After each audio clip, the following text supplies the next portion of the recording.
एक शादी में मुझे शिरडी जाने को मिला, फिर वहाँ पर शिरडी बाबा का भी दर्शन हुआ।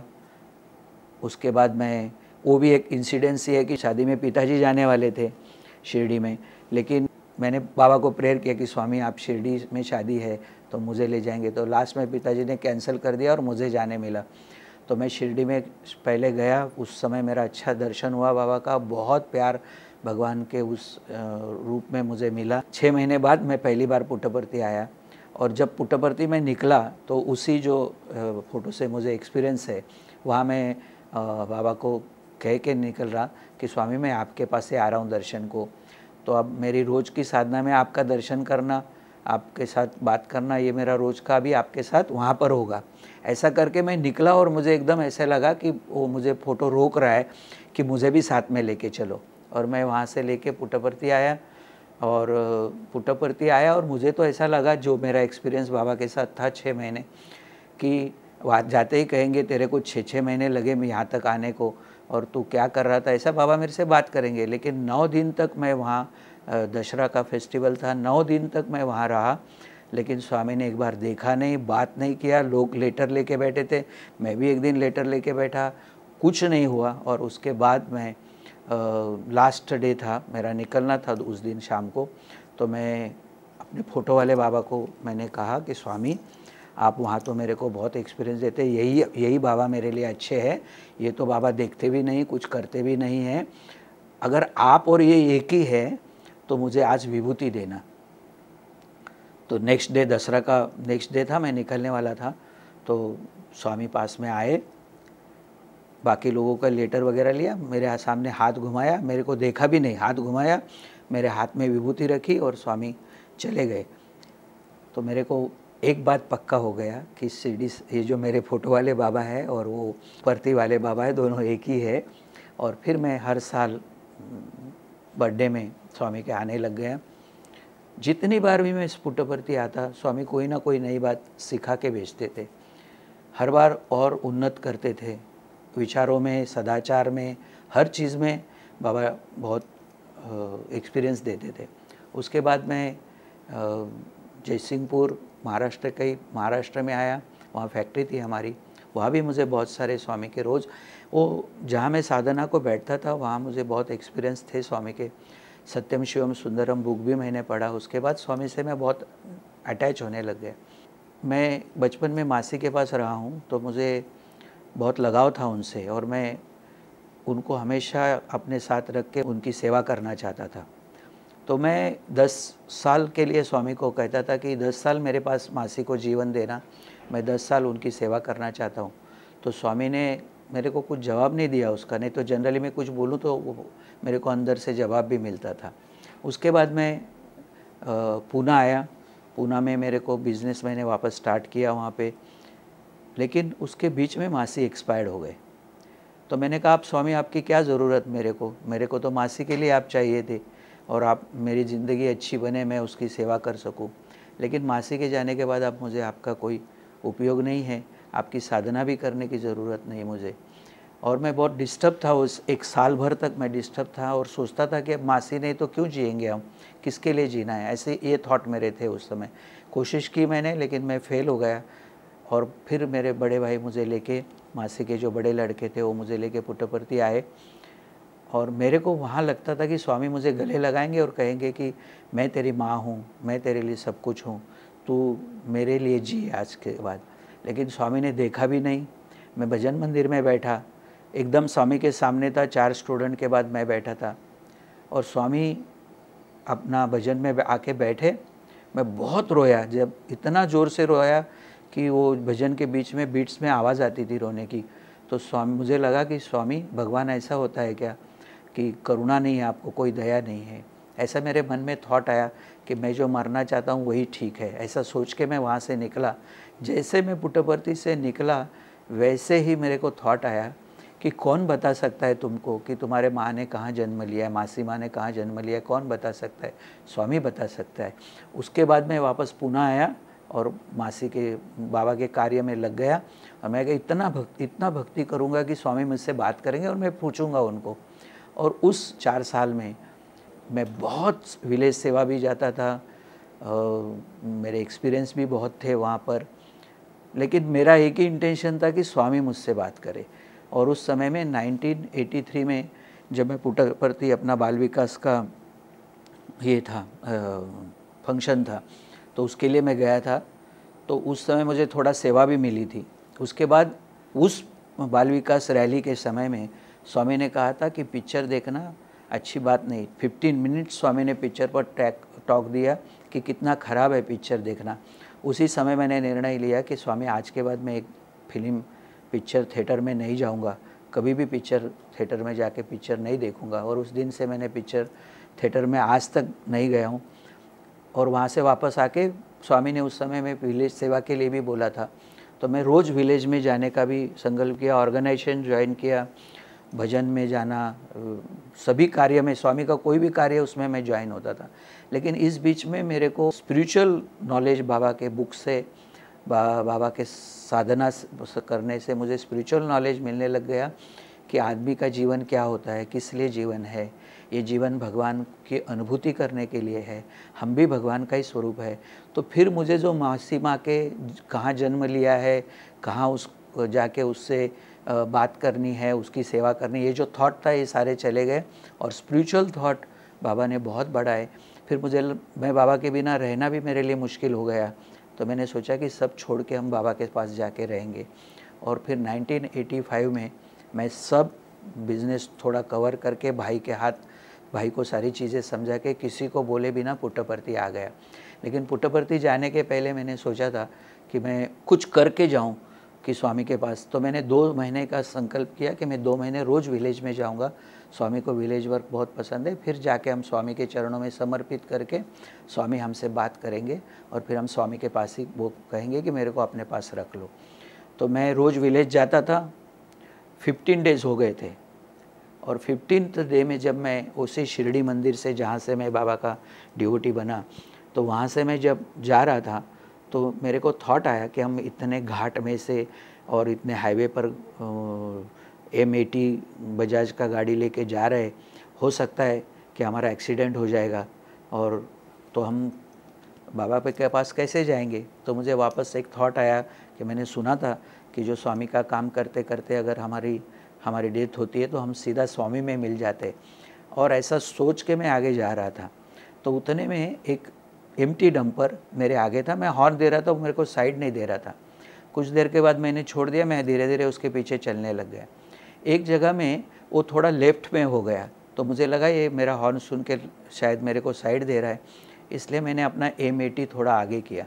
जैसे मैंने M80 आगे किया, वो टर्न हो गया था। मतलब वो लेफ़्ट साइड में इसलिए हुआ था कि उसको टर्न लेना था। वो स्टोन क्रशर में था, उसमें जाना चाहता था। अब मुझे पक्का पता हो गया कि मैं इसको टकराऊँगा। तो मैंने सोचा थोड़ा स्पीड बढ़ाऊँ तो मैं इसके सामने से निकल जाऊँगा, ड्राइवर को दिख जाएगा तो ब्रेक भी दबा देगा। और उस ड्राइवर को भी पता चल गया कि ये टकराएगा, इसलिए उसने भी स्पीड बढ़ाया। और इसके बीच में मैं पहले पहिए को जाके मेरा गाड़ी टकराया और मैं और टू व्हीलर दोनों पीछे अलग हो गए। मैं पीछे के पहिए में आ गया और टू व्हीलर आगे के पहिए में आ गया। मेरे ऊपर से जब वो डंपर का पीछे का पहिया जा रहा था, जैसे मेरे को उसने टच किया, मैंने आंखें बंद करके ज़ोर से साईं राम बोल के चिल्लाया। मेरे ऊपर से वो टायर पास हो गया।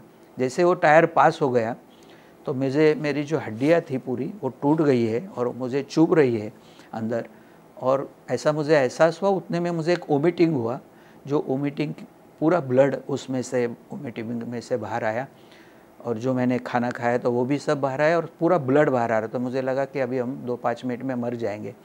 लेकिन इस बीच में मेरी जो रीडिंग हुई थी स्वामी के बारे में, मेरा दिल स्वामी के साथ, तो मैंने कहा कि अब भगवान का स्मरण करना चाहिए। भगवान का स्मरण करते करते अगर डेथ होती है तो भगवान में हम विलीन हो जाते हैं। ऐसा करके मैंने आंखें बंद की, ओम श्री साईं राम, ओम श्री साईं राम, ओम श्री साईं राम ऐसा जप स्टार्ट किया। थोड़ी देर में लोग भी आ गए, एक पुलिस भी आ गया। उसने, क्योंकि ब्लॉक हो गया था सारा रास्ता, मैं बीच में था, उन्होंने मुझे वहाँ से हटाया। और मेरे पास जो मेरा पर्स था उसके अंदर विजिटिंग कार्ड था, उसके ऊपर लैंडलाइन नंबर था, वहाँ उन्होंने फ़ोन किया मेरे भाभी ने फ़ोन उठाया, उन्होंने कहा कि ऐसे ऐसे का एक्सीडेंट हो गया है, तो आप फ़ौरन इस प्लेस में आइए, ये जगह है। तो मेरे भाई का लड़का और उनके एक फ्रेंड को लेके वहाँ पहुँचे।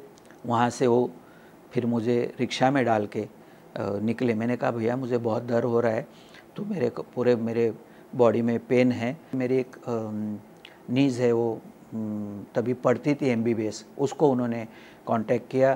तो उसने कहा कि मेरी जो सहेली है उसके पिताजी का आर्थोपेडिक का सर्जन है, वो उनका हॉस्पिटल है, वहाँ पर लेकर आओ। तो वो भी वहाँ पहुँच गई और उसकी सहेली भी पहुँच गई। तो उनके जो पिताजी थे उन्होंने बाहर आके मेरे को ऑटो में चेक किया कि अगर बचने वाला है तो मेरे हॉस्पिटल में एडमिट करता हूँ, अगर बचने वाला नहीं तो फिर आप सरकारी हॉस्पिटल में ही लेके जाओ। उन्होंने चेक किया, बोले ले लो अंदर, और एक्सरे मशीन में मेरे को एक्सरे किया। तो तब तक मैं वो बोल रहा था कि मेरे डॉक्टर साहब मैं बचने वाला नहीं हूँ, मेरे इसके ऊपर से छाती पर से मेरे पहिया गया हुआ है और मेरे पूरे जो हड्डियाँ है, रीढ़ की हड्डी है, वो सब टूट गई है, मेरे को चुभ रहा है अंदर।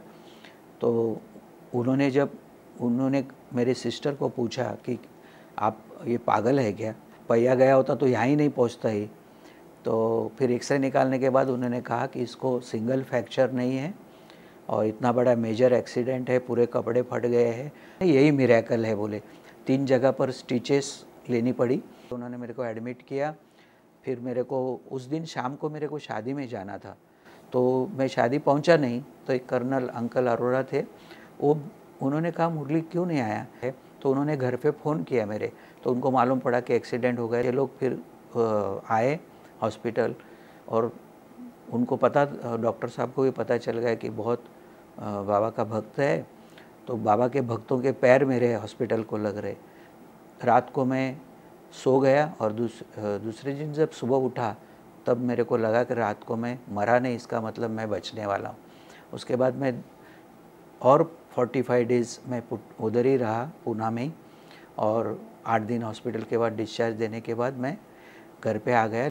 और 2 महीने जिस समय पूरे हो गए तो उसी दिन मेरे को हमारे एक साइड ड्यूटी थे शाह मम्मी, उनके बेटे अनंतपुर जाने वाले थे, तो उनके साथ भी कोई नहीं था। मैं भाई बोल के उनके साथ चला गया।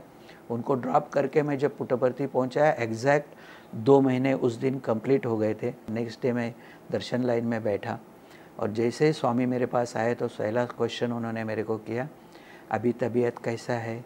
मैंने माँ आपकी कृपा से बहुत अच्छा है। और मैं कुछ बोलने गया तो स्वामी ने हाथ से आशीर्वाद दे के चले गए। 2 दिन के बाद मैंने फिर स्वामी को कहा कि माँ मैं हमेशा के लिए आपके पास रहने को आया हूँ।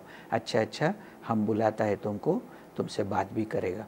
ऐसा करके स्वामी चले गए और नेक्स्ट डे अनाउंस हुआ कि जो परमानेंटली यहाँ रहना चाहते हैं उनके लिए अलग अकल बैठना है और स्पेशल दर्शन होगा।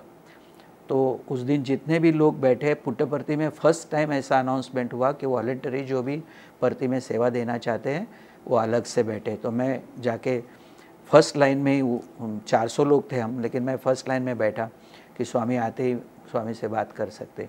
कुटुम्बराव आए और कुटुम्बराव ने कहा हम छोटे बच्चे को नहीं लेने वाला, क्योंकि मेरा वैसे 52 kg वेट था, उसमें 7 कम होके 45 हो गया, तो बिल्कुल बच्चा दिखता था। हम बच्चे को नहीं लेते हैं, उठो। मेरे को रोना आ गया। उतने में सामने वाले लाइन से, पब्लिक के लाइन में से एक आदमी उठ गया फ्रंट लाइन से। मैं वहाँ जाके बैठा। स्वामी फिर आए मेरे पास। मैंने कहा स्वामी मैं आपके पास हमेशा के लिए रहने को आया हूँ। स्वामी ने कहा मैं बोला तुमको मैं बात करेगा।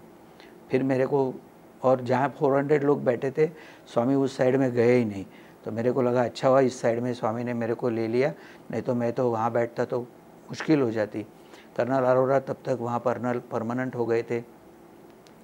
2 दिन हो गए स्वामी ने। 2 दिन के बाद मेरे को इंटरव्यू को बुलाया और स्वामी को उस इंटरव्यू में मैंने कहा कि माँ मैं आपके लिए पास हमेशा रहने के लिए आया हूँ।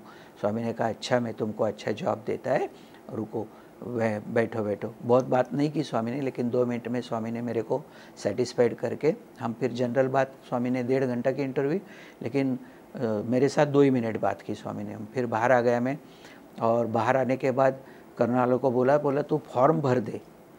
तो अनाउंसमेंट हुई थी कि फॉर्म भरना है जिनको वॉलंटरी सेवा देनी है। तो मैं फिर वहाँ पर गया। तो वहाँ जाने के बाद कुटुंबराव ने कहा ना मैं हम छोटे बच्चे को नहीं लेंगे। मैंने बोला मैं कर्नल जोगाराव से मिला हूँ, उन्होंने कहा कि आप फॉर्म भर दो, स्वामी से मैं बात करूँगा। तो मैंने फॉर्म भर के दे दिए। उन्होंने कुटुंबराव ने कहा आप फॉर्म भरो, हम फॉर्म निकाल देगा, स्वामी तो देगा ही नहीं। ऐसा करके मैंने फॉर्म भर दिया और फिर दर्शन लाइन में बैठा। उस दिन कुटुंबराव गांव चले गए तो स्वामी के पास वो पेपर गए ही नहीं जो फॉर्म भरे थे। और 15 जुलाई को स्वामी ने मेरे को फिर बुलाया, और जब फिर बुलाया तब मेरे साथ पहले तो बहुत देर आए नहीं स्वामी, और जब आए अंदर तब सब लोगों से बात करते करते भजन का टाइम हो गया। भजन स्टार्ट होने के बाद स्वामी ने मेरे को अंदर लिया और अंदर बिठा के पहला क्वेश्चन मेरे साथ किया कि कितना भजन लिखा है। मैंने बोला स्वामी हाँ 36 भजन लिखा है। तू नहीं लिखा है, मैंने तेरे को दिया है। और उसके बाद स्वामी ने मेरे को, मैंने कहा स्वामी मैं आपके पास हमेशा के लिए रहने को आया। बोले नहीं अभी हमारे पास कोई जगह खाली नहीं है। मैंने कहा स्वामी अभी वो अकाउंटेंट का फॉर्म भी मैंने भरा, मेरे को अकाउंट कैसे कुछ आता भी नहीं। मेरे गाल पे एक चापट मारा और कहा धत अकाउंटेंट का काम करेगा, अकाउंटेंट का काम नहीं करेगा, हम तुम्हारे लिए बिग पोस्ट खाली करेगा फिर तुमको बुलाएगा। उसके बाद मैं स्वामी को लिपट गया और मैंने कहा स्वामी मुझे अपने आप से कभी अलग नहीं करना। तो स्वामी ने कहा पागल, भगवान कभी भक्तों को अपने से अलग करता है, मैं हमेशा तुम्हारे साथ में है। और फिर स्वामी ने मेरे एक एक शरीर के पार्ट को उंगली से, तुम्हारे आँख में मैं है, तुम्हारे कान में मैं है, तुम्हारे नोज़ में है, मैं तुम्हारे लिप्स में है, मैं तुम्हारे हार्ट में हैंड में है, मैं तुम्हारे लेग में है, मैं हर वक्त तुम्हारे साथ में तुम्हारा ही रूप में है, कभी भी तुमसे अलग नहीं है। अंदर आउटसाइड में परमानेंट नहीं हो सकता, इनसाइड में परमानेंट है। इनसाइड में देखो, इनसाइड में स्वामी हमेशा तुम्हारे साथ में है। ऐसा करके स्वामी ने फिर 2 डिवोटी के बारे में मेरे को कहा। तो स्वामी ने, वो भी बहुत अच्छे एक्सपीरियंस है कि दोनों डिवोटी के लिए स्वामी ने मेरे को विभूति दिया। एक डिवोटी थे उन जो मेरे फ्रेंड थे, बहुत हम दोनों सेवा में साथ में जाते थे। उनके शादी के लिए उनके माता पिता चिंतित थे, वो भी बात मैंने कही। स्वामी ने कहा मैं करता है, अभी टाइम अच्छा नहीं है, उसका माइंड भी ठीक नहीं है, उसका माइंड ठीक होने के बाद करता है। मेरे को पता था स्वामी कब करता हूँ बोलते तो 10-20 साल लग सकते। तो मैंने स्वामी को कहा स्वामी आपने कहा कि शादी करेगा, कब करेगा? स्वामी बोला 2 इयर्स में करता है। लेकिन उनकी शादी 7.5 साल बाद हुई। तो मैंने कहा कि मैं सोचता था की तो है ना। 2 साल के बाद उसके मम्मी पापा भी बोले कि आपने तो बोला था कि 2 साल में स्वामी करेंगे, ऐसा बोला स्वामी ने आपको, लेकिन हुआ नहीं। मैंने बोला उनके 2 साल हमारे 2 साल में फ़र्क है, वो कौन सी भी गिनती करते हैं, हो जाएगा शादी, इतना मुझे पूरा विश्वास है। 7.5 साल के बाद जब मैं वो शादी के बाद उनको लेके घर पे आ रहा था तो मैंने ये बात उनके मिसेस को शेयर की। तो उन्होंने कहा कि बराबर है मुरली भैया, हम दोनों की शादी 5.5 साल पहले ही फिक्स हो गई थी, घर वालों की वजह से थोड़ा लेट हो गया उनको मनाने के लिए, और इसलिए 5.5 साल जो है वो बाद में शादी हमारी फिक्स हो गई थी। हमने दोनों ने डिसाइड कर लिया था कि हम शादी करेंगे, वो 2 साल बाद ही हमारा, तुम जो बोल रहे 5.5 साल पहले ही वो फिक्स हो गई थी। तो स्वामी बराबर है। इस तरह से मेरे को स्वामी के बहुत सारे एक्सपीरियंस आते रहे और मैं स्वामी से और इंटरव्यू के बाद तो और अटैच हो गए स्वामी से। धीरे धीरे स्वामी के ओमनी प्रेजेंट के बारे में, स्वामी हमेशा सभी जगह पर है, ये अनुभव आने लग गया। और हर बार जब भी मैं पटती आता था तो जब भी वापस जाता था तो जहाँ तक मेरी साधना हुई है वहाँ से आगे की साधना स्वामी मेरे को बताते थे। लेकिन मेरा ज़्यादा एक्सपीरियंस जो स्वामी का रहा वो ओमनी प्रेजेंट के साथ ही रहा। इंटरव्यू में स्वामी जब भी बुलाते थे तो ओमनी प्रेजेंट की बात करते थे। जितनी बार जो भी इंटरव्यू हुई है उसमें स्वामी ने हमेशा अच्छी अच्छी बातें ही सिखाई है और बहुत एक्सपीरियंस करवाया है। जब मैंने उनको बोला कि स्वामी अहंकार कैसे निकालना, एक इंटरव्यू मैंने पूछा था स्वामी अहंकार कैसे निकालना, तभी स्वामी ने कहा काय का अहंकार करता है, तुम्हारे पास अहंकार करना जैसा है क्या? ये जो सोलार सिस्टम में है ना, ऐसी अरबों खरबों सोलार सिस्टम एक मिल्की वे में है और ऐसा 200 मिल्की वेज है, ऐसा रजिस्टर्ड हुआ है। अभी तो बहुत मिल्की वेज है, वो एक एक मिल्की वे में अरबों खरबों है, उसमें से एक सोलार सिस्टम में तुम रहता है। वो सोलर सिस्टम में तुम्हारा इतना सा अर्थ है, उस अर्थ में तुम्हारा शहर इतना इतना सा है, उसमें तुम्हारा घर इतना इतना सा है, वो घर में तुम इतना इतना सा, काय का अहंकार करता है? अहंकार करना जैसा कुछ भी नहीं है। और तुम हमको कभी भी अवतार जितना नहीं, ये अवतार जितना नहीं समझना। सारा अवतार जहाँ से आता है वो है परब्रह्म भगवान श्री सत्य साईं बाबा। उस दिन से मेरी वो साधना शुरू हो गई। एक बार मैं ऐसे दर्शन लाइन में बैठा था, तो स्वामी आने के पहले ही, अभी म्यूज़िक चालू नहीं हुआ था, तो मैंने सोचा कि तब तक मेडिटेशन करते, मैं ध्यान करने के लिए बैठ गया। और उस दिन पता नहीं मैं खो गया ध्यान में। म्यूज़िक चालू भी हो गया, लेडीज़ साइड कंप्लीट हो गई, जेंट्स साइड कंप्लीट हो गई। स्वामी मेरे सामने आ गए। स्वामी आए, मेरे सामने खड़े रहे। बाद में मुझे लोगों ने बताया कि सबके लेटर ले रहे थे स्वामी, लेकिन देखते सिर्फ आपको ही थे। और लास्ट में तभी भी मेरी आंखें नहीं खुली, तो स्वामी ने मेरे सर पर हाथ रखा, मेरी आंखें खुली, तो मैं जिनका ध्यान कर रहा था वही मेरे साक्षात भगवान सामने खड़े।